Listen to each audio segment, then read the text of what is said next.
کہ جس چیز کو ہم فیملی کہتے ہیں اس کے 4 کمپوننٹس ہیں، اور یہیں کہیں کسی نہ کسی کمپوننٹ میں خرابی ہوتی ہے، کسی جزء میں خرابی ہوتی ہے۔ پہلا اس کا کمپوننٹ یہ ہے کہ کوئی بھی فیملی ایک آرگنائزیشن ہوتی ہے، آرگنائزیشن ہوتی ہے کوئی بھی فیملی، جس میں مختلف لوگوں کے جو رولز ہیں وہ ڈیفائنڈ ہوتے ہیں، ذمہ داریاں، ان کا آپس میں رشتہ، کوئی کماتا ہے، کوئی گھر کے کام کرتا ہے، یہ ذمہ داریاں ہوتی ہیں۔ اس کے علاوہ کوئی ایک دوسرے سے صلاح مشورہ، کوئی انٹرٹینمنٹ، کوئی عزت کرنی ہوتی ہے، کسی نے کرانی ہوتی ہے، کوئی شفقت کرنی ہوتی ہے۔ تو فیملی میں مختلف لوگوں کا کوئی رول ہوتا ہے کہ کسی نے گھر کی سیکورٹی کا خیال رکھنا ہے، کسی نے گھر کی مینٹیننس کا خیال رکھنا ہے، کسی نے آمدنی بنانی ہے، کسی نے اپنی ایجوکیشن حاصل کر کے فیملی کو پرائڈ دینا ہے۔ تو یہ ایک آرگنائزیشن ہے جس کو ہم فیملی کہتے ہیں۔ اور دوسری چیز یہ ہے کہ انٹریکشن، کس نے کس سے کب بات کرنی ہے یا نہیں کرنی، یہ فیملی کا وتیرہ ہے کہ انہوں نے ایک دوسرے سے بات کرنی ہوتی ہے۔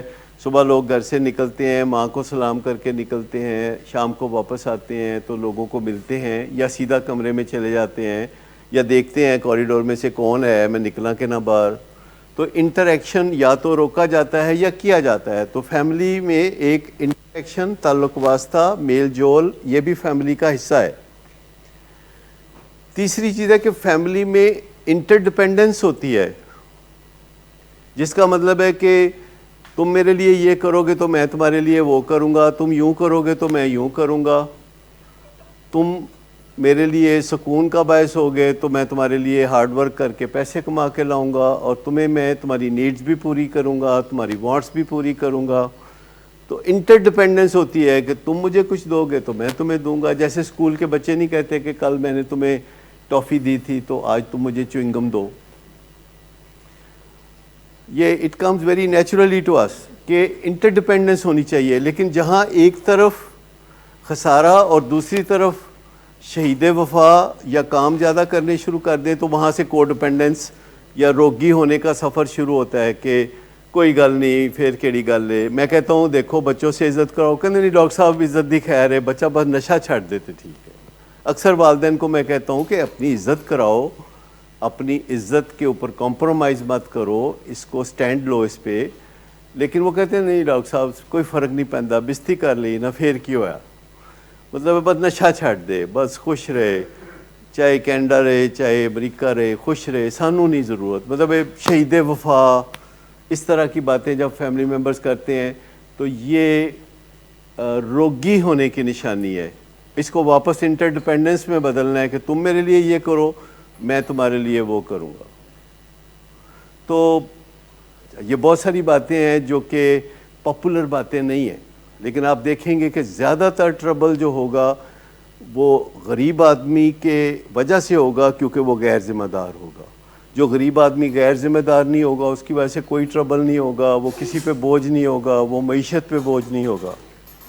لہٰذا لوگ عجیب و غریب بہانے بنا، میں ڈاکٹر صاحب بہت غریب آدمی ہوں جس کا مطلب ہے کہ میں بہت نیک آدمی ہوں، فلاں بہت امیر آدمی ہے جس کا مطلب ہے کہ وہ ڈرٹی فلتھی رچ ہے، میرے نکے نکے بچے نے جس کا مطلب ہے کہ میں بہت اچھا ہوں۔ بھئی تمہارے نکے نکے بچے ہیں تو تم غلطیاں کیوں کرتے ہو؟ کیا غلطیاں ہی کرتے ہو تو نکے نکے بچے ہوتے ہیں؟ تو یہ ساری متس ہیں، یہ ساری باتیں ہیں۔ اصل بات یہ ہے کہ you do your duty and I do my duty. میں کہوں السلام علیکم، آپ بولیں وعلیکم السلام، میں سارا دن السلام علیکم کردا رہا تو تسی کدی ادھر دیکھو کدی ادھر دیکھو، سلطان رہی وقت تے ہے کوئی رشتہ نہیں۔ ہمیشہ یاد رکھیں کہ انٹر ڈپینڈنس۔ چوتھی چیز ہے اسٹیبلٹی، استحکام، توازن۔ فیملی چاہتی ہے کہ چیزیں اچھے طریقے سے چلتی رہیں، ہر فیملی چاہتی ہے چیزیں اچھے طریقے سے چلتی رہیں، فیملی آرگنائزیشن چلتی رہے، روز صبح اٹھیں، ہنسے کھیلیں، ناشتہ کریں، کام پہ جائیں، اماں جی گھر کا سامان سنبھالیں، انتظام سنبھالیں، اور بندہ شام کو واپس آئے، سارے خیریت سے آئیں۔ پھر سارے جو ہیں سو جائیں، پھر سویرے اٹھیں، پھر یہ روٹین چلے. تو اسٹیبلٹی جو کہ فیملی میں بہت ضروری ہوتی ہے، ہر کوئی فیملی اسٹیبلٹی چاہتا ہے، لیکن ایک بندہ کہتا ہے کہ میں تو اسٹیبلٹی نہیں رہنے دوں گا، وہ نشہ شروع کر لیتا ہے، اتفاقاً وہ نشے کا مریض بن جاتا ہے، پھر وہ گڑبڑ شروع کر دیتا ہے. فیملی میں تھوڑا زلزلہ آ جاتا ہے، پہلے چھوٹے زلزلے آتے ہیں، پھر بڑے زلزلے آتے ہیں، اور فیملی لڑکھڑانا شروع ہوتی ہے. جب مریض لڑکھڑاتا ہوا گھر آتا ہے رات کو شراب پی کے، تو فیملی پوری کی پوری لڑکھڑانا شروع ہو جاتی ہے، اور یہ لڑکھڑاہٹ پوری فیملی کی محسوس کی جا سکتی ہے. فیملی سٹیبلٹی متاثر ہو جاتی ہے. جب مریض نشہ کرتا ہے اور کام کاج چھوڑتا ہے تو اس کے ماں باپ کیا کرتے ہیں؟ وہ دکھی ہو جاتے ہیں اور وہ بھی کام کاج چھوڑ دیتے ہیں، وہ انیبلنگ پرووکنگ کرتے ہیں، اور وہ بھی کاروبار پہ توجہ دینا چھوڑ دیتے ہیں، وہ رشتہ داروں سے ملنا چھوڑ دیتے ہیں، وہ لوگوں کے ساتھ میل ملاقات شیم کی وجہ سے چھوڑ دیتے ہیں، اور ہر وقت obsessed رہتے ہیں کہ اس کو نشے سے کیسے روکیں. تو نشے کا مریض جو ہے ڈس فنکشنل ہو گیا، اور فیملی وہ بھی ڈس فنکشنل ہو گیا. ہن کام ادوں ہی ہوئے گا جدوں یہ نشہ چھڈے گا.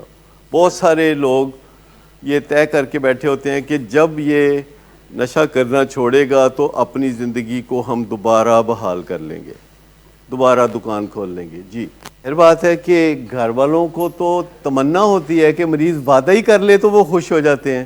نشہ چھوڑنا تو بڑی بات ہے، وہ تو صرف وعدہ کر لیتے وہ خوش ہو جاندے نے، لیکن مریض کو ایکچولی نشے کی جو ڈیفیشنسی ہے، نشے کی جو اندر سے ایک خلا ہوتا ہے اس کے اندر، وہ جو خالی پن، وہ جو دکھی پن، وہ جو اس کے ذہن میں سب لگتا ہے بھٹا بیٹھ گیا ہے، وہ ہائی فیل نہیں کرتا، وہ لو فیل کرتا ہے، تو وہ کیسے خوش ہو سکتا ہے؟ وہ خوش ہو سکتا ہے اسکل سیکھنے سے، وہ خوش ہو سکتا ہے سیلف ہیلپ موومنٹ میں جانے سے، سپورٹ گروپ کے ساتھ اٹیچ ہو، وہ ان لوگوں کے ساتھ روز ملے جنہوں نے نشہ چھوڑا ہوا ہے، بجائے اس کے کہ ان لوگوں سے ملے جو ابھی بھی نشہ کر رہے ہیں. تو وہ کس سے ملتا ہے؟ سلپری لوگوں سے. وہ کہاں جاتا ہے؟ سلپری پلیسز پہ. وہ ولنگ ویز نہیں آنا چاہتا. ولنگ ویز میں خطرہ ہوتا ہے کہ کہیں مجھے واپس اندر نہ ڈال دے. اور خام خواہ بیسٹ پالیسی ہوتی ہے، میں آپ کو بتاؤں دنیا میں جو بیسٹ پالیسی ہوتی ہے وہ ہوتی ہے کہ اگلے تے الزام لائی جاؤ.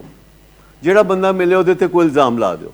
کسی نے کو چور ہے تو، کسی نے کو تو کچھ ہے، کسی کو تو کرپٹ ہے، تو فلانا ہے، انہوں روندا رہے بیچارہ. اپنا بیسٹ پالیسی ہے ایڈکشن کی، کسی بھی ایڈکٹ کے لیے بہترین ہے کہ جیڑا سامنے آئے وہ تے کوئی الزام لا دو.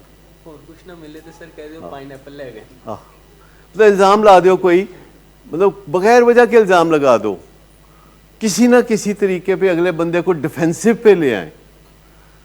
کہ الزام لگاؤ گے تو اگلا بندہ ڈیفینسو پہ آ جائے گا، ڈیفینسو پہ آ جائے گا تو ہوں تسی دل چ ہسو.